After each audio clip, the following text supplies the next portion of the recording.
yo te conocía bueno, ya te conocía de antes de NINEF, del triatlón y de la selección española y demás, pero realmente empezamos a conocernos en un training camp. Sí. Y yo estaba hablando, pues justamente, yo sabía que estabas metida todo de lleno en lo que es el campo de la longevidad y en la investigación, y yo di una pequeña charla sobre nutrición, restricción calórica y demás, y ahí empezamos a hablar y a empezar a trabajar juntos, pues desde hace 5 o 6 años más o menos, 6 años, sí. Pues en temas de clínicas de longevidad, yo aplicando un poco todo el tema de pues, con sensores de glucosa, que realmente fuiste tú quien me abrió los ojos de qué podíamos medir dentro de los test de campo de cara a la gente para poder luego pues generar planes de nutrición, entrenamiento, descanso y demás con datos, ¿no? Entonces empezamos a trabajar juntos y bueno, hemos llegado hasta aquí. Y claro, de lo que me gustaría ahora hablar un poco, dentro de nuestra experiencia, tratar a pacientes que nosotros no nos gusta llamarle longevidad, realmente ahora mismo estamos hablando de longevidad porque en las redes sociales ya todo es longevidad. Entonces, claro, quería saber realmente qué es para ti, que lo hemos hablado mucho, lo que es la longevidad. Y qué es para ti el realizar todos estos estudios, coger los datos para poder interpretarlos y actuar, ¿no? Y generar planes para que la gente mejore en salud. ¿Qué diferencia hay entre lo tradicional, que es medir y aplicar, y que ahora lo de medir y aplicar, todo es longevidad? Esa diferencia. Pues muy buena pregunta, y sabes ya lo que opino de este campo, ¿no? El otro día discutíamos tú y yo que si longevidad es el apellido más usado y pisoteado. Y pisoteado, porque ahora todo el mundo es experto en longevidad, y es lo que te decía muchas veces, ¿qué es longevidad al final del día? Para mí longevidad, la palabra longevidad es la cantidad de años que uno vive. Vale. Que la media en España está en 83. Sí. Entonces, ¿eres un experto en longevidad? ¿Qué eres? O sea, ¿qué haces? ¿Extender la vida de esa persona? ¿Cómo me demuestras a mí que la vas a extender? Eso primero de todo. Entonces, nosotros ya no hablamos de longevidad, sino que hablamos, pues el concepto en inglés, más de health span, de optimizar la salud. Eso es lo que quiere diferenciar, health span. Claro, health span. Entonces, la gente hoy en día, casi todo está vendiéndose, confunden el término. Entonces, longevity ha pasado a considerarse health span cuando no es verdad. Si yo me cojo la palabra lifespan y la defino, la meto en cualquier diccionario o en ChatGPT, me da igual, la definición que te da es la cantidad de años que uno vive, la máxima, digamos, el máximo número de años que uno puede vivir. Que en humanos sabemos que hay un límite a priori. Entonces, todo este mundo de biohackers, o que vamos a vivir para siempre, que van a resetear tus células y vamos a ser capaces de ¿qué? De aumentar ese límite que a priori está predeterminado, pues yo sinceramente no lo creo. Entonces, todo lo que se está vendiendo hoy en día de terapias celulares, terapias intravenosas que tienen una limitación, es verdad que hay terapias intravenosas que pueden funcionar para una cosa, pero no para extender tu lifespan, sino para lo que hablamos nosotros de quiero extender los años de vida saludable, mejorar la calidad de vida y comprimir el espacio en el que uno tiene enfermedades asociadas a la edad. Entonces, si yo una patología la voy a, imagínate, estamos haciendo el follow-up y de repente veo que esta persona tiene una tendencia clara de que va a desarrollar diabetes tipo 2 si no la tratamos antes con estrategias nutricionales o de intervención de ejercicio, cambio de hábitos, vemos que en los próximos 2 años va a debutar en esa enfermedad, lo que estamos intentando hacer nosotros es, bueno, vamos a ver si somos capaces de retrasar esa aparición hasta dentro de 7 años. Eso es lo que para mí es el trabajo de, no me gusta la longevidad, pero para lo que yo podría decirte, para lo que trabajamos nosotros, extender los años de vida saludables y que se compriman en el tiempo. Entonces, en vez de empezar desde los 50 hasta los 80 años y tengo 30 años de enfermedad, reducirlo de modo que a lo mejor solo tengo enfermedad los últimos 5 años o, en el mejor de los escenarios, morirme de viejo, ¿no? Y eso es lo que es para mí el campo. Hoy en día lo que se vende en redes no es real. Claro, porque no te asegura que vivas más años, no. Lo que te asegura es que tengas mejor calidad de vida, mejor que por salud. ende, claro, mejor salud, que por ende si la enfermedad de la cual te vas a morir, porque todos nos tenemos que morir, aparece más tarde, pues evidentemente, pues bueno, habrás alargado la vida. Claro. Pero eso no te lo asegura. No existe ningún estudio científico que te asegure, oye, haz esto y vas a vivir más años. No sí que vas a mejorar la calidad de vida. Claro. O sea, podemos decir que la nutrición, el descanso, la actividad física, relaciones sociales, está dentro de lo que es la longevidad para mejorar tu calidad de vida, pero no para alargar la vida. Correcto. Vale, y ahora la pregunta es, a nivel de estudios científicos, a nivel genético, que es lo que hablamos, ¿no? De retroaging, por así decirlo, ¿no? Que se habla mucho, actualmente en qué situación estamos. Es decir, hemos avanzado mucho, pero no hay nada, se habla mucho de la reprogramación genética en ratones, se habla mucho de las mitocondrias, para que la gente lo entienda y por lo menos cuando vaya a redes sociales o cuando vaya a pedir asesoramiento, ¿en qué punto estamos? Porque, claro, lo que se vende ahora es, vete a una isla, que vas a hacer un montón de pruebas y te vamos a decir cómo vivir más años y qué es lo que hacer. ¿En qué punto estamos de la realidad hoy en día en la investigación? Porque la investigación va lenta y es segura, pero el negocio va mucho más rápido. Claro.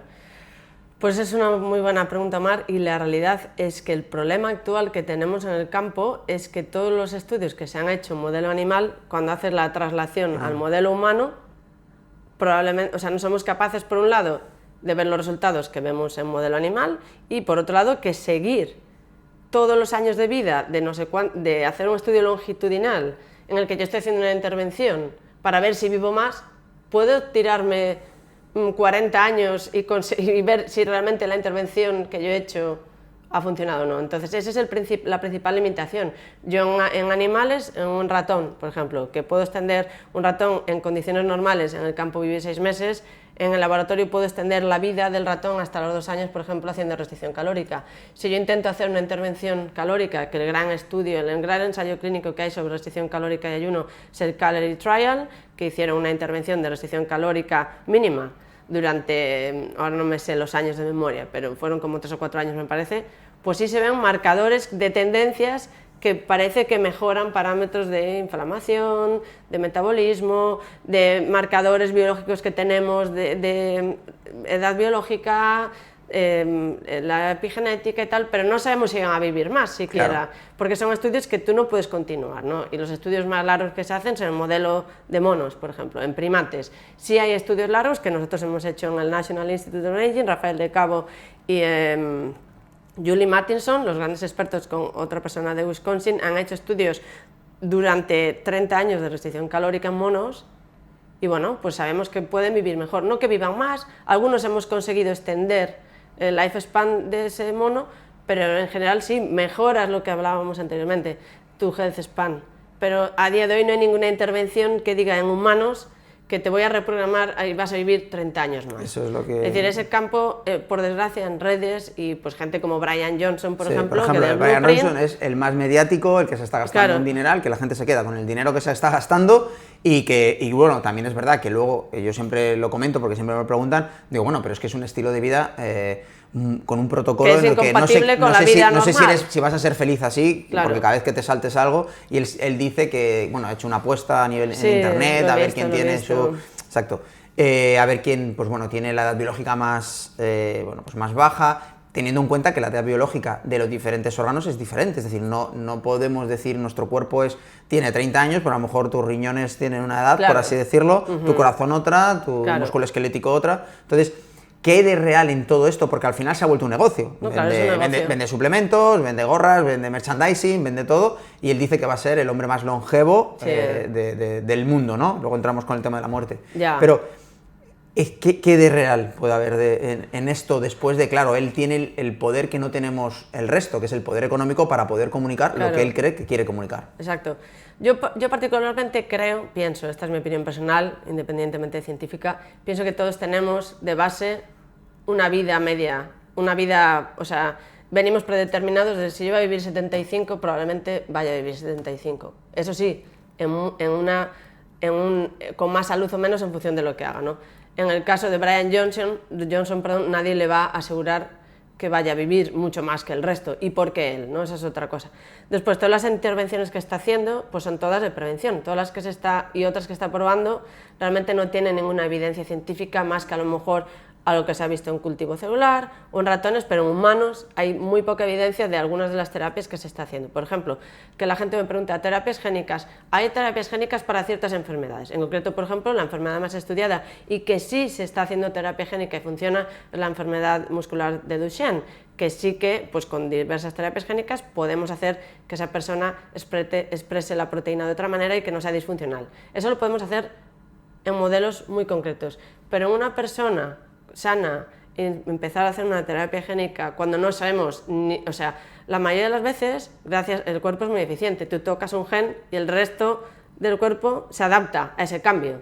Entonces, realmente nuestro cuerpo es muy sabio y a priori cada vez que tocamos algo de reprogramación celular, terapia génica, estás aumentando tus probabilidades de tener probablemente un tumor, por decirlo de una manera muy sencilla. No me voy a parar aquí ahora a explicar el mecanismo, pero para hacerlo accesible, la probabilidad de que desarrolles un cáncer es bastante alta cada vez que estás tocando o reprogramando tus células, porque activas mecanismos de esa vía molecular. Entonces, no estamos todavía en proceso de decir, oye, yo sé que tengo estas 5 mutaciones que me predisponen, por ejemplo, a tener cáncer de mama, pues a día de hoy no tenemos ninguna terapia génica que diga, oye, que yo voy a hacer reprogramación celular o voy a inyectarte este gen y este otro y voy a quitarte esas mutaciones y no vas a desarrollar el cáncer. No, la mejor estrategia que tenemos hoy en día es pues extirpar las mamas, hacer controles, bla, bla, bla, bla, y sabes que reduces el riesgo de tener ese cáncer. Pero las terapias génicas o esa reprogramación celular que estamos intentando vender, todavía no está hecha la traslación en humanos. Sí que vemos que modelo animal,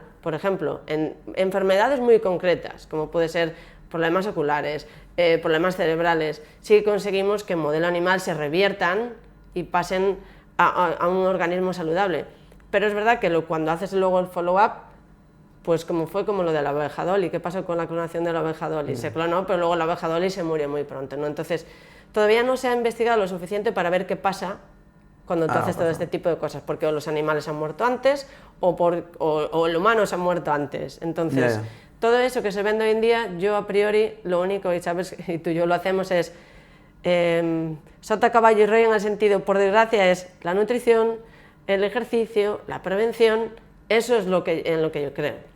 En medir cosas observables y que yo en el día a día realmente pueda integrarlo, como tú siempre dices, en hábitos y microhábitos, porque lo que hace Brian Johnson es imposible de compatibilizar con una vida normal. Totalmente. Y eso, mantenido en el tiempo, es agotador, sobre todo psicológicamente.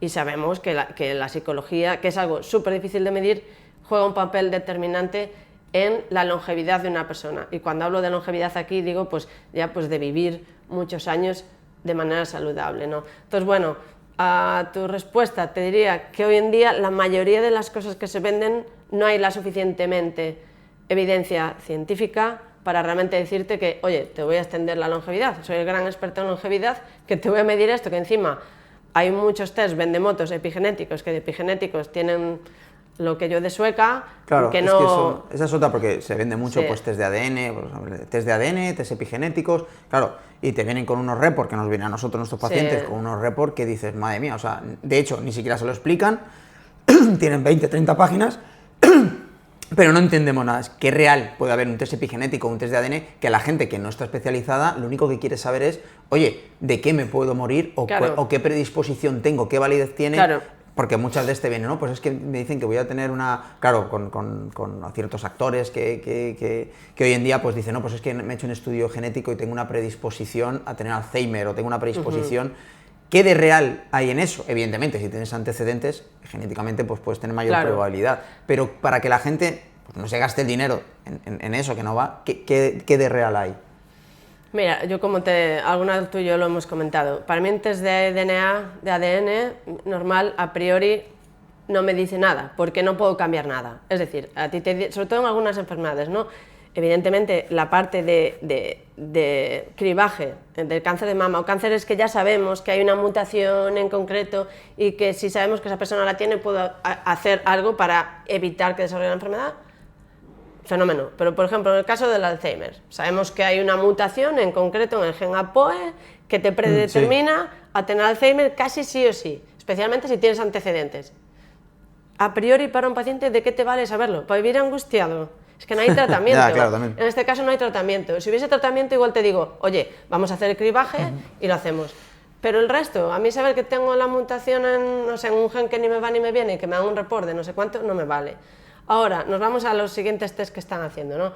Test de expresión de RNA, de expresión o de proteínas.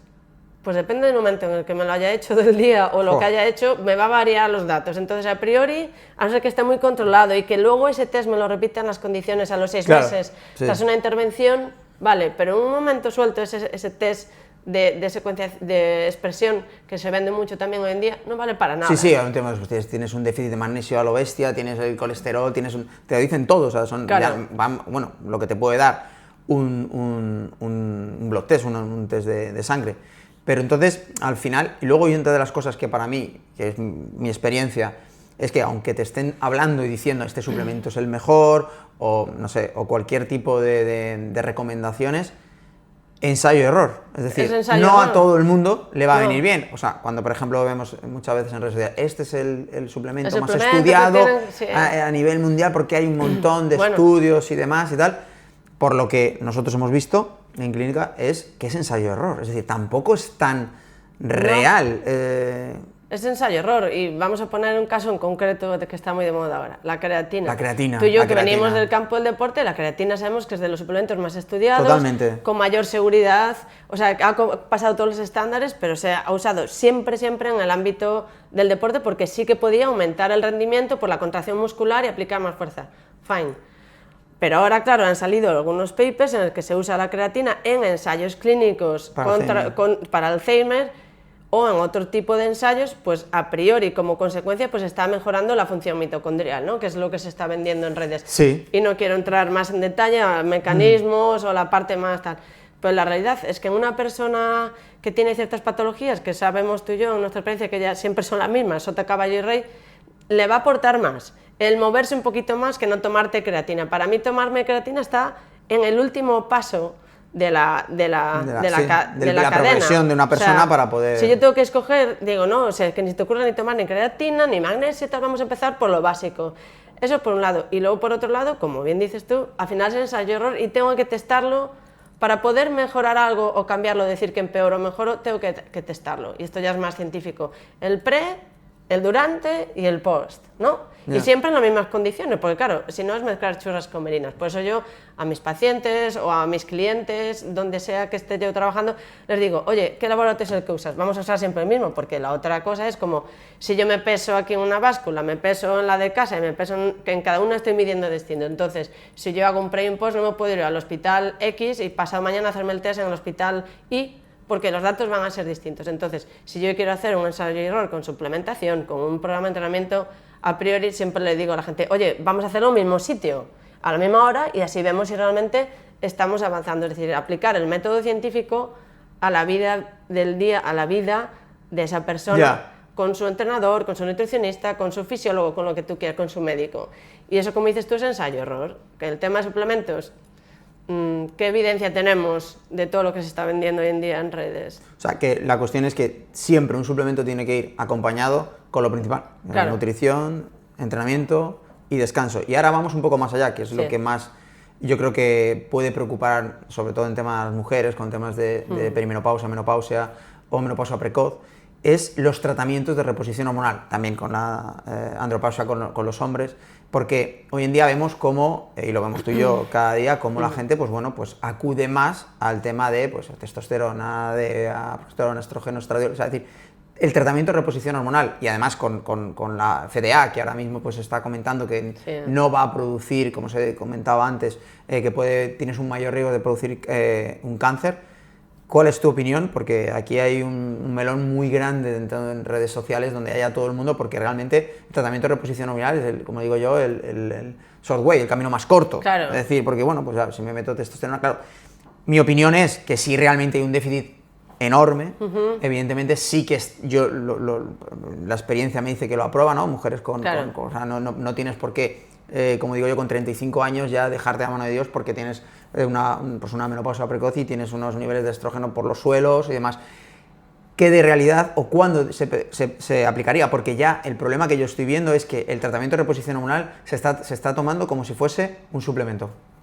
Sí, ese es el problema y no hay un follow-up, ni el pre ni el post. Entonces, en mi opinión, yo sí que soy partidaria de en ciertas mujeres empezar con terapia de reposición hormonal, y aquí no me estoy metiendo en un melón que es muy, o sea, que lo puedo abrir y podemos estar horas hablando, sí.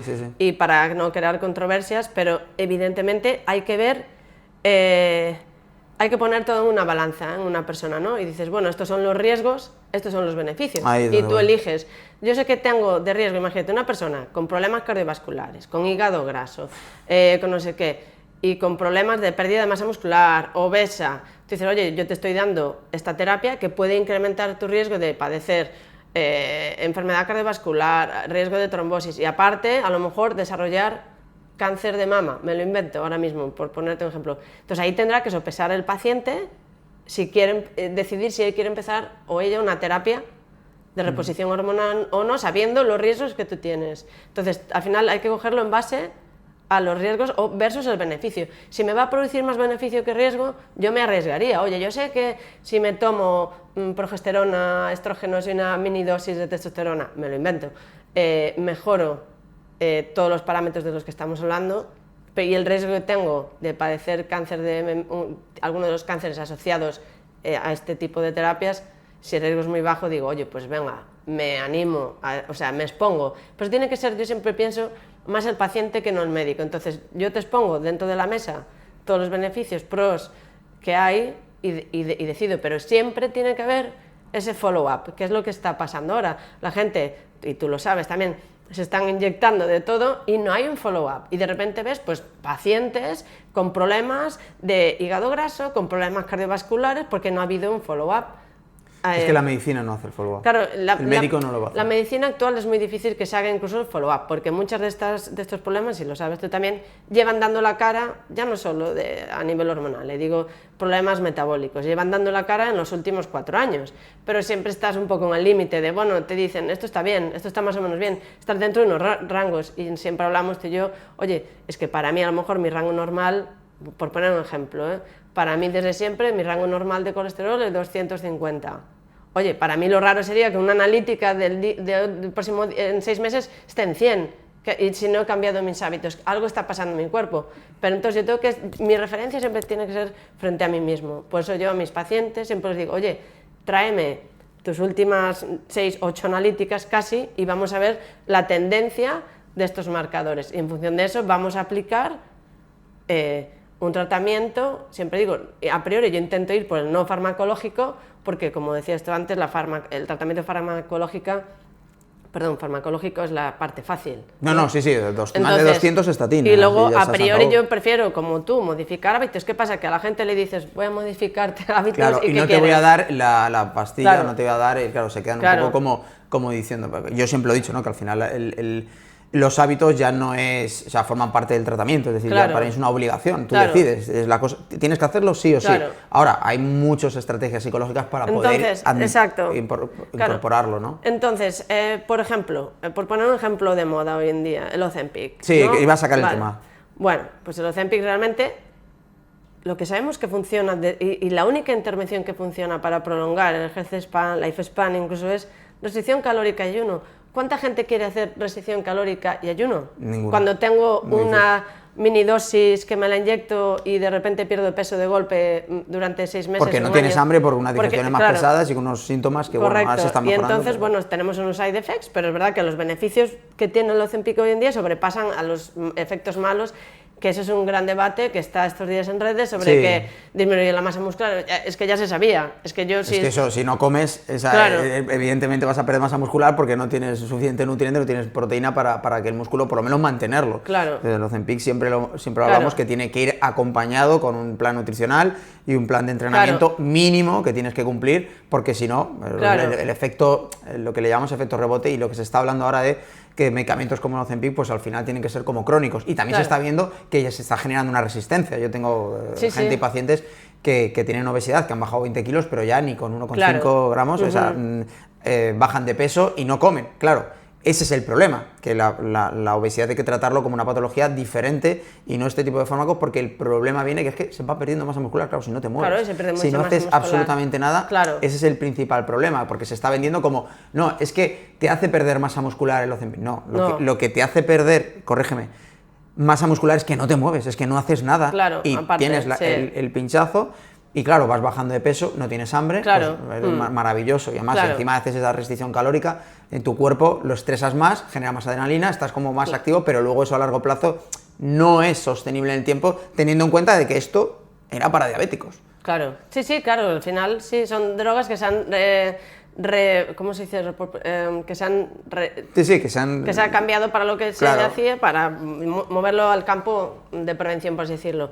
Pero fíjate que al final, por ejemplo, tanto con el ejercicio, yo no sé si te acuerdas hace años que se intentó buscar un mimético de los beneficios del ejercicio que era ECAR. Sí. Vale, pues lo mismo está pasando con, o sea, con la restricción calórica o el ayuno. Claro, la gente, que es más fácil, oye, te doy una pastilla, no hace falta que te muevas tanto porque no tienes que entrenar, o puedes comer lo que te dé la gana. Ese es el principal problema, que la gente buscamos todos lo fácil, lo instantáneo, lo rápido, y por eso vende tanto. Entonces, volviendo al tema que nos interesa del vendemotos, muchos de esos vendemotos de los que hablo yo, que ya sabes que estoy muy cabreada con este campo, venden eso. Entonces, claro, tú ves cambios muy rápido.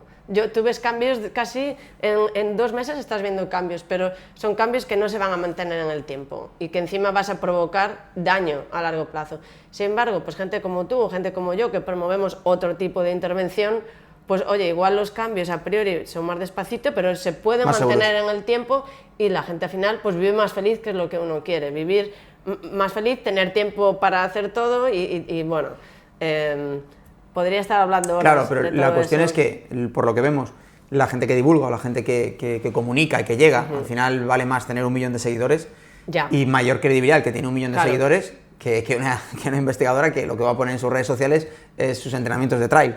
Entiéndeme, entonces, claro, pero ya empieza a haber como, bueno, David Sinclair, Peter Attia, que empiezan a comunicar.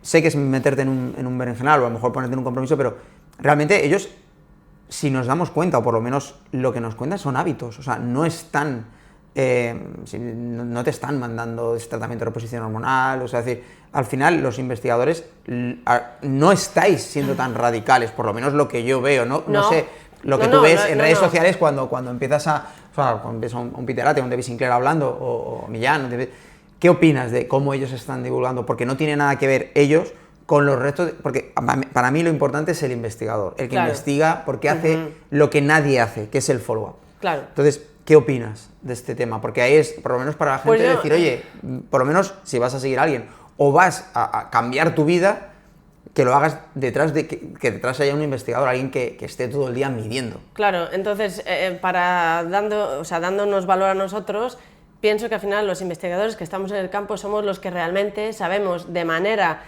casi directa si algo está funcionando o no, porque evidentemente luego yo siempre hago de mi propio guinea pig. Yo estoy viendo en el laboratorio que esto funciona y digo, pues voy a probarlo, voy a hacer esto, voy a hacer lo otro. Entonces hacemos los ensayos clínicos, como digo yo, de n = 1, un clinical trial contigo mismo en el que testas intervenciones y las voy probando. Ahora, evidentemente nosotros no podemos vender, como científicos serios, vender algo, una vendemotada de tipo, bueno, el problema, por ejemplo, que tuvo David Sinclair, que yo he trabajado con él, yo sí he trabajado con él, no como otros que ponen que han trabajado con él. Exacto. David Sinclair venía, pues sigue estando en Harvard, un grupo de investigación muy bueno, se equivocó en su discurso hace un par de años, vendiendo cosas que no eran, tipo pues que vamos a vivir no sé cuánto, que vamos a llegar ahí, entonces eso ha jugado en su contra y ahora ya le ha dado otra vez la vuelta y ya ha vuelto otra vez a la parte más de científica, la parte más de evidencia, ¿no? Porque al final todos trabajamos con evidencia. Entonces yo tengo un fármaco que tiene una evidencia científica en ratón, pero es que hasta que la pase al humano pueden pasar años y realmente no va a funcionar, porque el mecanismo de un ratón es totalmente distinto al de un humano. Esto nos ha pasado muchas veces. Por ejemplo, el mecanismo de un ratón en cuanto a cómo cambia el metabolismo a medida que envejece es totalmente opuesto al nuestro. En ratones, la resistencia a la insulina ejerce un efecto protector para vivir más, mientras que en nosotros es al revés. Al revés, exacto. Entonces, claro, hay cosas que dices, bueno, las estoy testando en cultivo celular, estamos trabajando la mayoría de las veces con células cancerosas. Bueno, pues estoy probando tratamientos en células que son totalmente distintas a una célula normal. Pero bueno, volviendo a esa parte, pienso que hay que volver, o la gente tiene que empezar a ver en redes, o a saber distinguir el experto en longevidad a una persona que sí que es experta en la materia, como puedo ser un yo, o tú, o otras personas que investigan más esa parte de mecanismos fisiológicos, moleculares, y que lo llevamos a la práctica en el día a día, ¿no? Ya, pero es que nosotros, que yo creo que es lo que, por eso no conseguimos, digamos, esa amplitud o ese megáfono es que no somos radicales. Claro. O sea, porque yo he llevado mi cuerpo también al extremo, con dietas cetogénicas, con restricciones calóricas. Es verdad que he afinado mucho y me he secado y demás, pero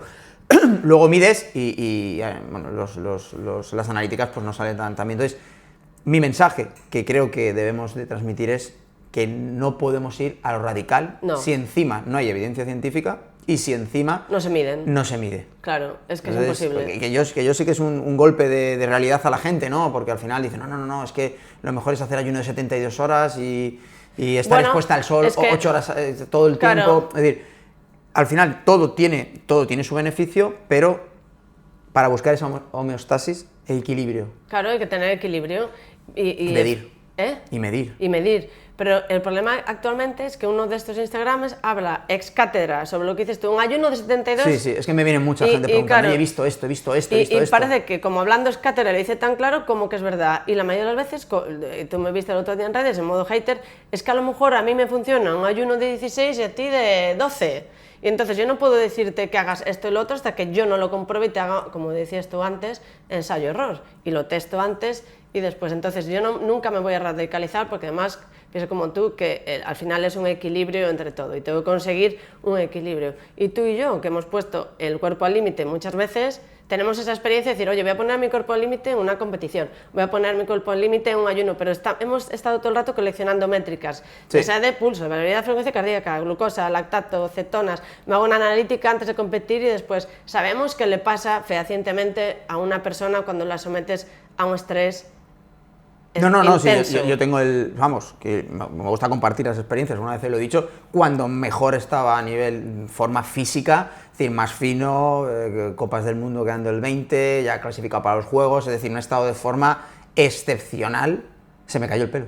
Claro. Es decir, era cuando mejor nadaba, cuando más rápido en bici, cuanto más corría y tuve calvas. Y yo decía, no puedo pensar que yo que estoy súper entrenado cuando era profesional, entre comillas súper entrenado comparado con la población normal, se me cayó el pelo. Y me salió un eczemas. Sí, y yo decía, ¿por qué? Por llevar el cuerpo al límite. Es verdad que consigues, es verdad que... Porque a mí me gusta extrapolarlo a la gente que a lo mejor lleva al extremo los ayunos, o entrenar en ayunas porque aumenta la autofagia, crossfit todos los días. Es decir, tienes un beneficio, pero que es como un pacto con el diablo. Es decir, al final vas a tener que dejarlo por exceso de estrés, porque no controlas, porque no tienes nadie que te controle, y el precio puede ser a la larga peor. Eso sí, me veo muy bien en el espejo, tengo energía. Entonces, claro, mi consejo sería medir, porque al final puedes tener problemas. Claro, y lo hablaba ayer contigo también, ¿no? Y se lo digo a todo el mundo. Para mí el veneno está en la dosis. Entonces, que el ayuno es bueno, fenómeno. No puedo estar haciendo ayunos toda la vida y entrenando en ayunas, y haciendo crossfit y estresando más. O me tomo todos los suplementos habidos y por haber, ¿no? Entonces, yo el ejemplo que pongo es el del agua. Si yo me tomo ahora mismo 20 litros de agua, que es muy buena, me muero por un desequilibrio de electrolitos, ¿no? Y me muero de un ataque al corazón y menos mal que estamos en el hospital y me salvan, pero me moriría ahora y estoy tomándome agua. Pues lo mismo si nos lo pasamos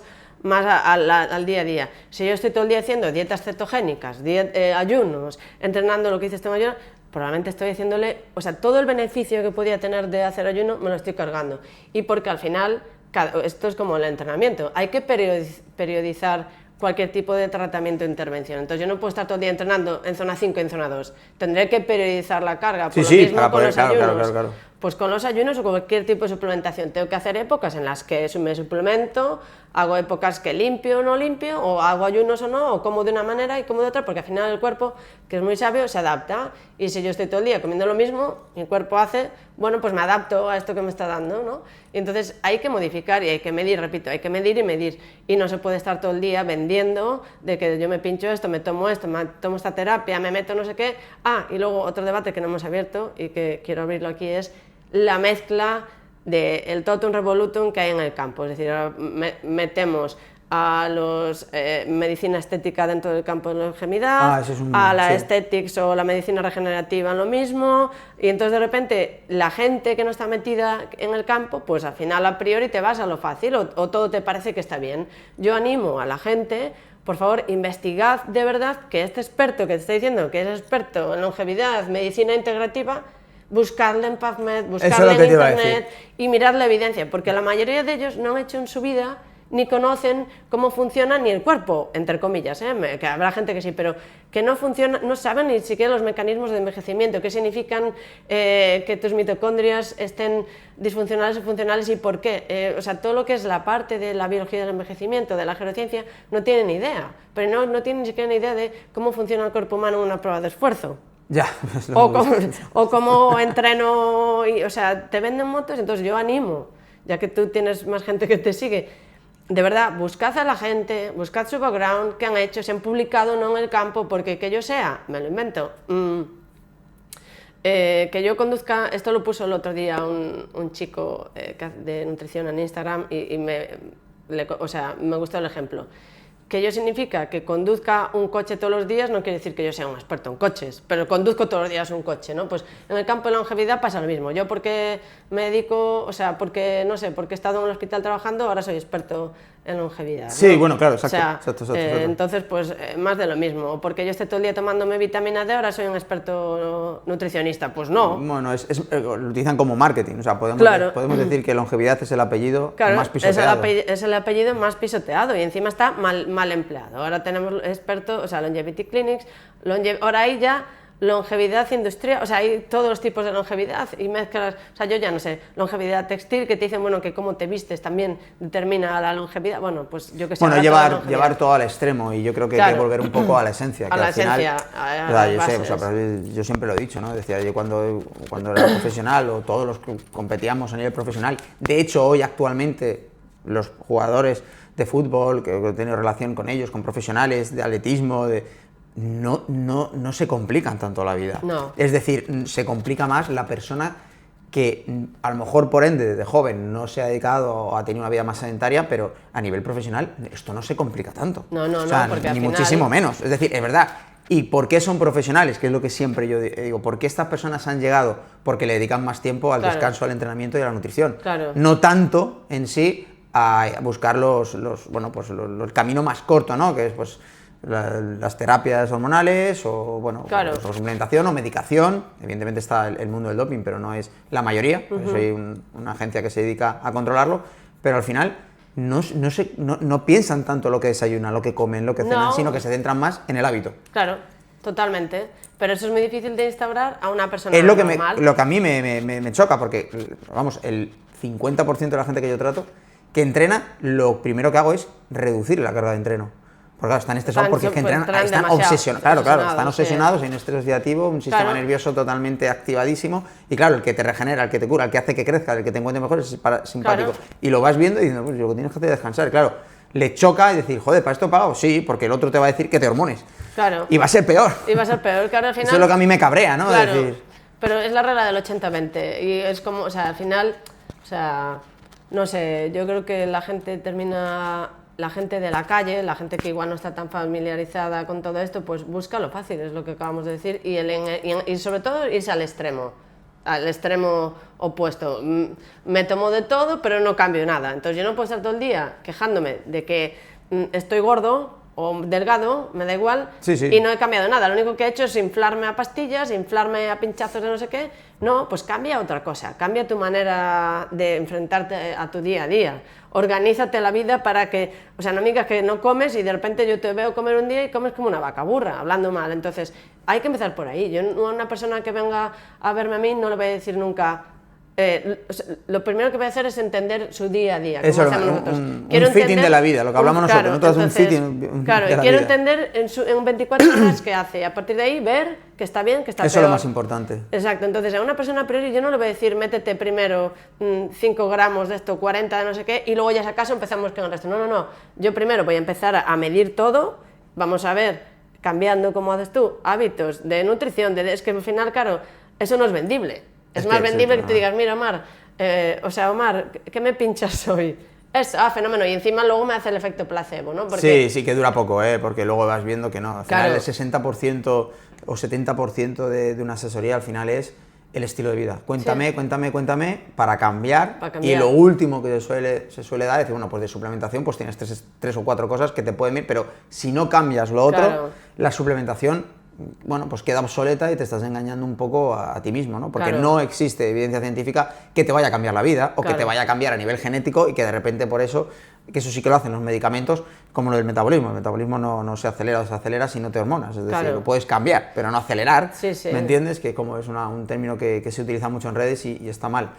Pero bueno, pues gracias Marta, la verdad que hemos hablado muchos temas que se pueden realmente extendernos, Extender. pero bueno, por lo menos podemos explicar pues que yo me gustaba, quería esta entrevista porque para que viesen cómo trabajamos y lo que hacemos, y que lo siento, pero aquellos que crean que existe el elixir de la juventud, pues que no nos llamen. No, exacto, que nos llamen y que eso no existe. No y nos que llamen. para cerrar la conversación, repito, Sí, buscad a la gente o sea, en publicaciones científicas, o sea, iros a gente que realmente Al background. Sí, al background, que han hecho, que no Real. han hecho, de dónde vienen, a dónde van, y si ven, o sea, si realmente conocen del tema. Porque por ser un buen médico en un campo no quiere decir que seas experto en longevidad, que esa es, para cerrar, el otro gran problema que tenemos actualmente. Entonces, o cualquiera se sube al carro de la longevidad porque da mucho dinero, pero hay que buscar de dónde viene la gente y de quién fiarse, ¿no? Porque al final pues está muy contaminado todo. Que los miles de followers no... No, que los followers no te quieren dan, decir... no son créditos de estudios científicos. Claro, totalmente. Vale, pues Ya gracias, está. Marta. Nada, un placer.